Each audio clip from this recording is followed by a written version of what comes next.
Mr Quilty. Thank you, Deputy President. I will be brief.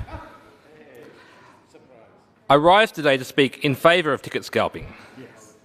This is part of our ongoing series of unpopular opinions that are economically sensible. In much the same way as my colleague Mr Barton rails against Uber surge pricing, it is generally seen as a bad thing when someone buys a ticket and then resells it for more money. But this is a mistake. There are two ways to deal with the scarcity of a resource: the free market way, raising the price, and the socialist way, rationing and queuing. The iron law of supply and demand applies to tickets, to events, every much as it applied to potatoes in the Soviet Union.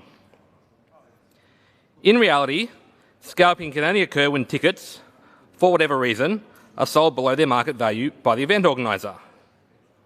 Instead of the promoters selling tickets at the prices people are prepared to pay for them, they set lower prices and accordingly create a shortfall.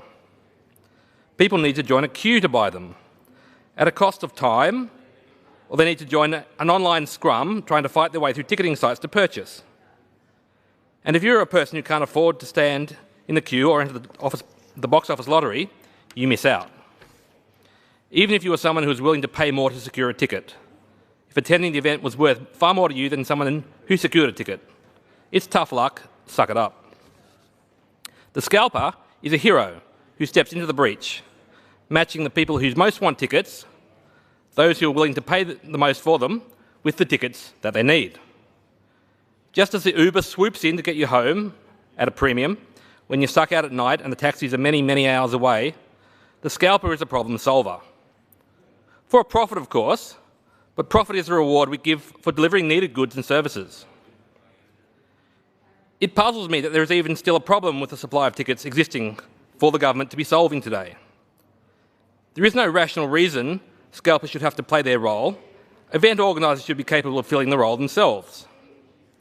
Timed release of tickets, ticket auctions, there are plenty of ways the organisers could ensure that they extracted the surplus in this situation rather than the scalpers.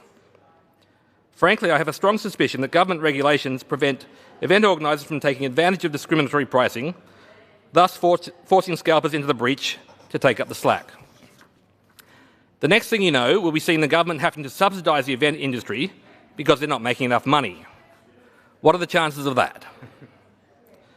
To touch on the substance of the bill for just a moment, banning the curation of bundled packages that include tickets is going to impact on charities and local organisations that use such bundling for fundraising. This is not so much an unintended consequence as an indifference to consequences from the government. To sum up, free market's good, government regulation bad. This bill is nothing but a solution in search of a problem. The Liberal Democrats do not support this bill.